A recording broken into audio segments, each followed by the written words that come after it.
personal motto that I really attach to a lot is to treat others like one likes to be treated. I think this is very important. And I think this takes us back to the idea of tolerance, with no predefined impression or no certain prejudice.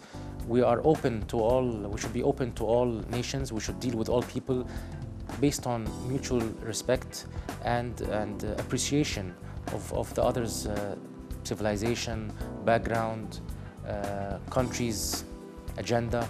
When dealing with the locals, and they are actually very friendly people here, the more I stay in Ukraine, the more I want to settle down in Kyiv. It's a very beautiful country, but again, our jobs as diplomats requires us to travel. We are travelers.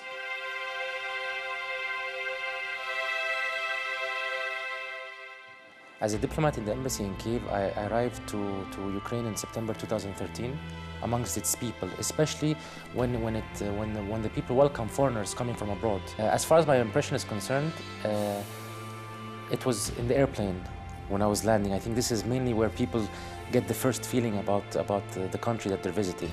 I noticed, of course, it was September. I noticed it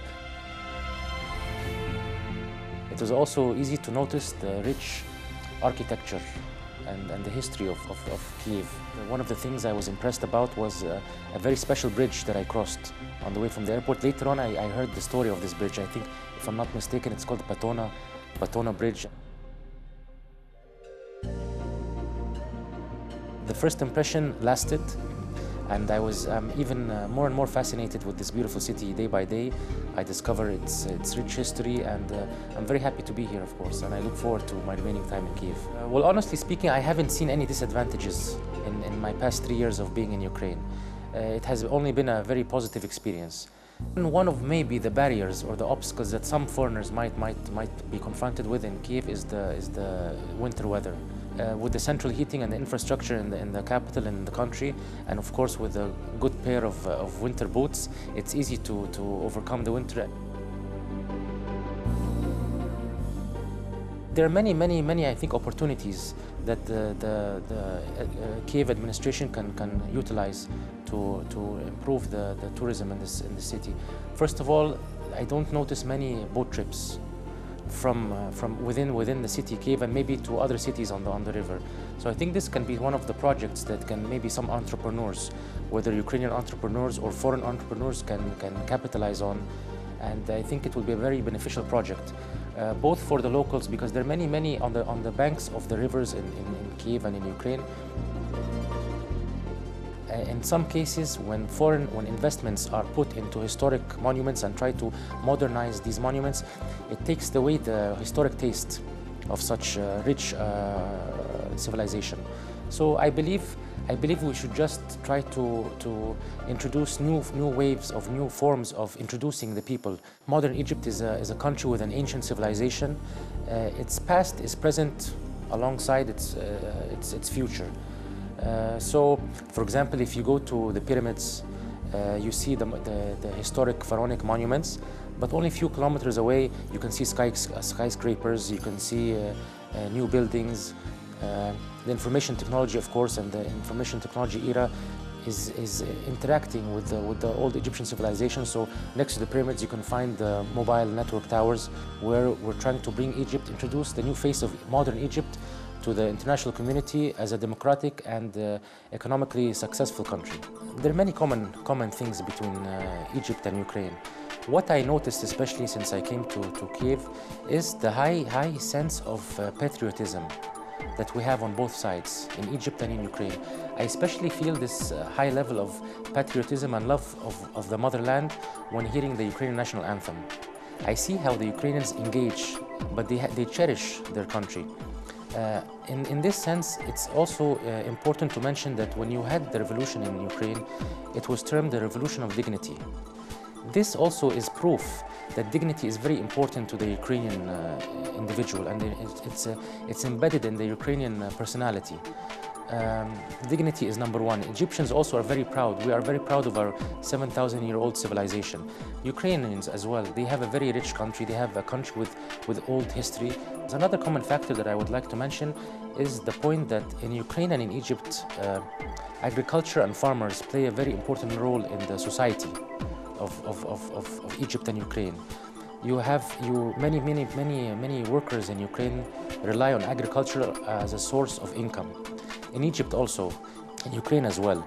And Ukraine, for example, is a very prosperous market for exporting agricultural products to other European countries. This takes us back to the sense of patriotism. People here feel the value of their land, of the soil, of the roots of these two problems, migration and terrorism, to sacrifice their souls and their bodies for the protection of their country and to keep it independent and preserve its territorial integrity.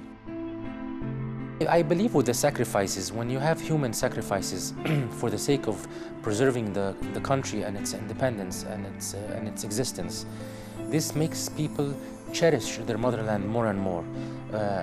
After Egypt's 2011 and 2013 revolutions, naturally we had sacrifices, whether they're human sacrifices or economic sacrifices.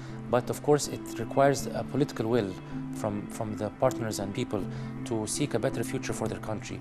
And I think the same applies to Ukraine. I was here in 2013 and I saw the events of Maidan. I saw the sacrifices that the Ukrainian people made in love of their country. And I think this is also presents a motivation for the Ukrainian people to seek a better future for the upcoming generations. Factors that put more challenges on any Egyptian government is that we are living on 10% of the area of Egypt. So if Egypt is 1 million square kilometers, the 90 million Egyptians are living on 100,000 square kilometers. So this is one of the facts. If we, for example, relate this to Ukrainian population is around 40 million. The size of Ukraine is maybe 40% the size of Egypt, if I'm not mistaken, around 400,000 square kilometers. The economic plans and programs that are implemented by the Egyptian government cannot really be applied to many countries, but they can present like a prescription, a roadmap for other countries to maybe to relate to or to refer to in elaborating their economic plan. There are two projects that the government decided to implement and has embarked on implementing. The first one is the new Suez Canal, which I had the chance of discussing with you in a previous interview. And the second mega project is the new Cairo capital.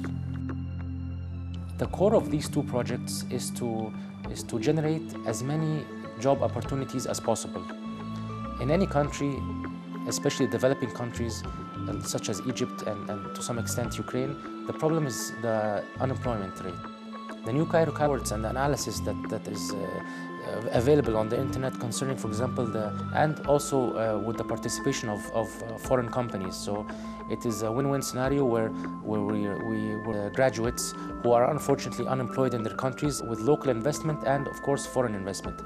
But at the same time, I believe that it's very important for any government to succeed, to try to minimize the intake of foreign capital as much as possible. The problem with foreign capital is that while it, of course, relieves some of the burden on the government, it requires that government to pay back eventually with high interest rates to the foreign government. So in Egypt's case, when we decided to, but at the end of the day, this doesn't affect the overall economic situations who have background and experience in information technology take years to complete. And during these years, many households receive income, many people have economic stability, less people are unemployed, and this, of course, they unfortunately are able to results in more stability, economic stability, and of course with economic stability comes political stability.